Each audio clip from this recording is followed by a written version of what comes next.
Yeah, buddy. As we can all see, I just recently cut my hair. Why did I cut my hair again? So, for those of you that don't know, I used to have dreadlocks. Dreadlocks for at least 6 years, right? 6 years of dreadlocks. It was a long time. The baby dread stage, all the things in between the growth, and I was just begging and dying for, the long hair. And I finally got to actually have a set of my old locks that I'm going to show you guys today. But why did I cut my hair again? Now, for those of you that seen me recently, I had a flat top. I was trying to grow out braids, right? And when I was thinking to it, I was like, why am I doing this? Because I had braids when I was in middle school, in 6th grade, in 7th grade, 8th grade, and I cut them in 8th grade, right? Then I just thought to myself, why am I doing this? Because originally I just wanted the braids to have the Travis Scott type of look, or the braid bun, because I've never had those looks before. So that's why I was growing it out initially, just to see what I looked like with the look. Now, I don't like hair maintenance. I don't like paying for hair maintenance. I don't like getting my hair cut. I don't like edging it up and I don't like paying for it. I don't like the pain of getting your hair twisted or braided. So I always try to avoid that, but I always liked how I looked with it. Now, initially, when I was growing the hair out, I was getting the braid look. And then I just said to myself, why am I doing this? Why am I really growing it out? Just to get it braided a few times, just to see what I look like. What a waste of hair growth. What a waste of my time. Why not just cut it all off, energy cleanse, and start all over, start fresh, a renewal, a new beginning, right? Because that's what cutting the hair represents, right? A new beginning, a new renewal. Because hair, just like clothes, carries so much energy. Because, just like have a bunch of clothes in our closet, but we don't wear them all the time, right?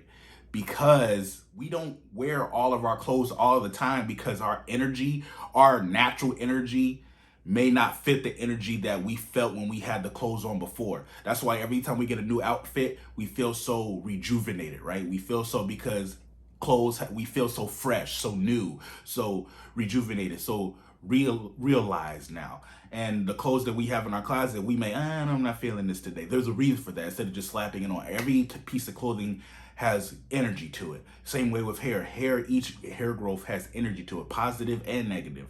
And I just felt like, man, there's so much negative energy. And well, first of all, chemicals. I bleached my hair a bunch of times over my life. I had so many colors: pink, blue, all blonde, red and blonde, green and purple, all purple, all pink. Like, I had a bunch of shit. Recently, I had all green. I had blonde. It was too much, and it was damaging my hair, changing my texture. And originally I wore my hair in different colors to express how I felt inside. It was all about expressing who I was inside outward. Expressing my colorful personality outward. And then I realized, like, there's nothing wrong with my original hair, right? Although expressing your hair in different colors and different forms and different styles does express yourself, it also says you're not happy or content with your original hair and your original look, right? So I said, there's nothing wrong with my hair.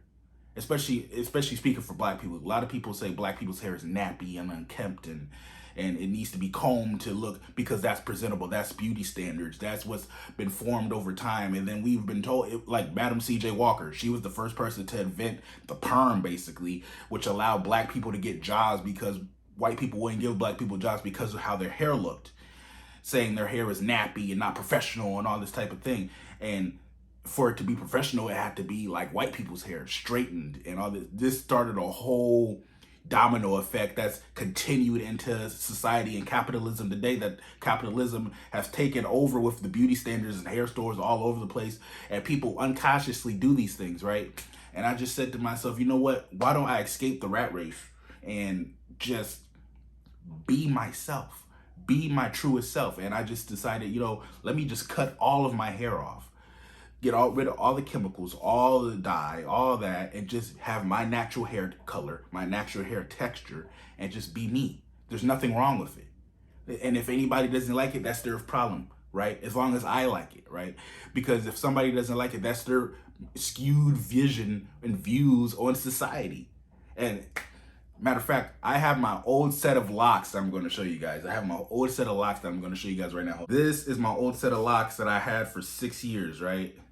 Some of them are different lengths, Originally I cut them all off. So I cut them all off in the bathroom, just spur of the moment thing where I just said, you know what, fuck this, because look all this dye and chemicals and not even my natural hair texture. But I started out with, as you can see, like I started out with the twists. I used to get them maintained all the time, and then as you can see towards the end, I started forming them together because I just said I don't give a fuck anymore. Like I just was like, you know what, whatever, fuck this. I'm going to do what I want with my hair. I'm going to grow it out the way I see fit, you know. And that's what I decided to do. And I just decided I rubber banded them together because they were, as you can see, they were singled, and now we're getting them maintained. And I stopped for a long time, and I just said, let me band them together because I like that look, and I like, you know, my hair naturally. And I just banded them together to create thicker locks. One, because my dreads were thinning because of bleaching and dyeing them to death. So if you have dreads, I strongly recommend that you don't bleach or dye your hair, because it can really damage your hair and possibly cause hair loss and damage your scalp and all that type of thing. But yeah, man, you can see, like, I cut it all myself, just in the bathroom with a pair of scissors, just cut it at the root. And then I went to the barbershop and got it all shaved off. And this was like 2 years ago, right? And I still just keep these set of locks, you know. You can see like how they were coming together and congoing and all that type of thing. I have a thicker set, if I can find it. This was the back. I kept what is it called, a rat tail? I kept that for the longest time just to keep the old energy of the locks. But yeah, like all these locks. Here it is, the big thick one. This was the big thick one, right? It was just like the thickest lock on my head, and you can see like it started how it started and then how it ended to where the thickness of the lock, you see. And because I was trying to create strength on my locks because they were thinning because of the dye and the bleach, like I said. So that's initially why I did it, but then I just really liked the look. Don't mind me, I'm just being weird, but I just really like the look, right? So yeah, man, like this lock, these locks have history, man, because I remember when I first started banding them together and trying to get them to do that. I didn't know if they would do this tonight, and they did, and I was so happy that they did, you know. And they actually smoothed out really good. Like you can see the smoothness of it, like this big thick one, it really smoothed out really good. It was really good though. But yeah, I had those sets for 6 years. And I always said I wouldn't cut my hair, I wouldn't do this, I wouldn't do that. But then just out of the blues, I got this feeling of, I don't feel these locks anymore, you know, and I just cut them all off, like the dye, the chemicals. And then when I cut them all off, I still was dyeing my hair and bleaching it with a haircut. And then I was going out the flat top and dyeing and bleaching that. And I was just like, you know what? It just all hit me like, you know what? No more, no mas. I'm just gonna be myself and have my original hair, my natural texture hair, the black hair that I have in black and Japanese, for those of you that don't know. And that's just, my hair's really weird. So when it's wet, it gets like kind of straight, but it's very weird. I don't know how to explain it to you, but yeah. So what's next with my hair? Well, I'll tell you what's next with my hair. Another set of locks. So, and this set I plan to have for the rest of my life, because I just don't feel the need of constant, you know, maintenance and always going in there barber and getting my hair cut and lined up and all this type of thing. And it's just too much for me. It's not something I care to spend my money on. It's not something I care to spend my time with. It's not something I care to comb and try to make it look all pretty and all this all the time. It's just, I'm past that phase of my life. I've outgrown it, you know. And not saying something is wrong or right, but I will say that a lot of people, especially black people, are made to believe that their natural hair is something wrong with it, and there's nothing wrong with it. So I'm going to be embracing that. So it's going to be freeform locks. Now, for those of you that don't know what freeform locks are, they're basically like Bob Marley locks. For those of you that know who Bob Marley is, how his hair was untamed, you know, unmaintained, you know, not twisted, just washed and go. That was it. Then there's other classic locks like, you know, Basquiat's locks and Lenny Kravitz's locks It's just a bunch of people. Damian Marley locks, Stephen Marley locks. There's a bunch of classic locks, and then you have the newer age locks like J. Cole's freeform dreads and The Weeknd's freeform dreads before he cut them, and now Jay-Z has freeform dreads. They represent strength. They represent growth. They represent black culture. They represent, because our hair texture is so unique to us, right? Our hair texture is so unique to us, and nobody else, even though everybody can get freeform locks, any ethnicity, right? Because it goes back to the olden days. If you look at the Egyptians, the hieroglyphs, a lot of people had either dreads or just long hair in general, because that's how the hair was. Because it was no clippers, and I mean, sure, there's probably shears and stuff like that, but there were no clippers to just get haircuts and stuff like that. And they probably use shears if they had just flat fades and all this stuff. But if you look at the hieroglyphs, there's a lot of long hairs and dreadlock looks, right? And anybody can get dreadlocks if you do not comb or touch your hair for a long period of time, right? Anybody can get it. So it's not a black thing, but our hair, black people's hair, has a certain texture that nobody else has. And it's great to embrace that. And our hair, because of our texture, forms in different ways that white people, Mexican people's hair doesn't form in if we don't touch it. So it'll stand up on it, and it'll look very weird or different that society deems unacceptable or unprofessional or ugly, right? So this look is something that I will plan to be mastering over the next few years. I will be growing my hair out. I will not be combing it. I will not be touching it.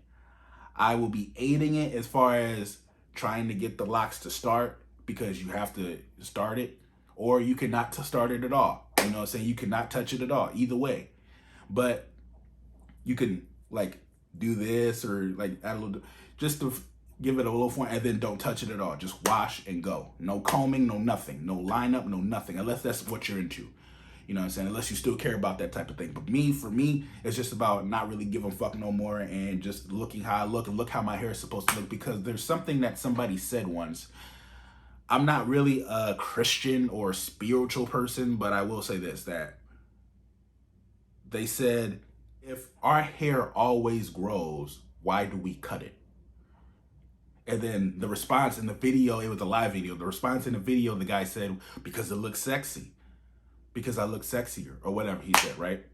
And it hit me like that right there. Just saying that, like, the beauty standards, even he, somebody who I look up to, even he, you know, is a victim of it, basically. Like, he feels like he looks more sexy with his haircut and all this type of thing, instead of how his hair naturally is supposed to be. And it's just about, if God wanted our hair to be cut, it would be cut. It wouldn't grow, right?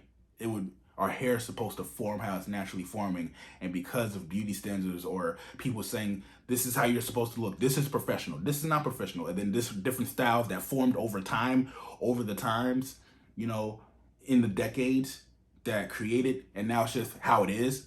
So me, it just became, you know what? Let me be me, and let me show that beauty can be naturalness. Beauty can be who you are, how your hair naturally is. It doesn't have to be, oh, it has to be combed and picked out if you have long hair like an afro, or it doesn't be combed if you have straight hair. It has to be permed out if it's an afro, and you think, oh, I don't know what to do with it and all this stuff. There's nothing wrong with your hair.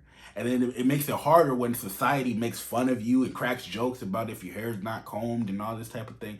Society and people in general, they're so in the matrix, basically, about beauty standards, and it's hard to break them out of it. And they don't understand how words can, because people like to very lessen words or weaken words, but words are very strong, you know. So people remember words, and people remember these things, and they remember how it makes them feel, and subconsciously it all seeps into their subconscious.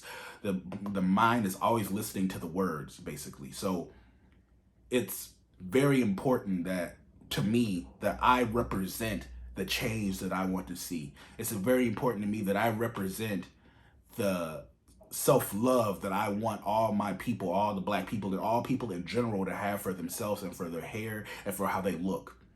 You know, and it's just, I haven't worn a lot of my clothes lately either, because just I don't feel that same energy anymore, how I felt in that, because I'm in a different space now, you know, and it's just released for me cutting my hair this time, as I plan to have no bleach, no dye. It's all natural, all natural hair products, all, no chemical, no scents, no, just all naturalness in my hair. As I will be looking up vegan and cruelty free and all this type of thing for hair, you know, I want all naturalness for my hair this time, and I want this dread experience to be something that I'm looking forward to, and something that I'm excited about, and I am excited about, and I want it to be something that I remember and I love forever. Regardless how my hair shapes or forms, I don't have a really ideal look in my head of how I think it will be. I don't have no clue. I've never freeformed from the root before, so it's gonna be something, man. And I'm really glad to share this with you, and I'm really hoping that you guys are excited about it and what's coming next. And I'm almost damn near bald. I look like a damn Muslim or a monk, so it's gonna take a while for it to all grow back out, but probably a good year or so before it even starts to look like something, so I'm really excited about it, man. But right now I'm just ready for the new journey.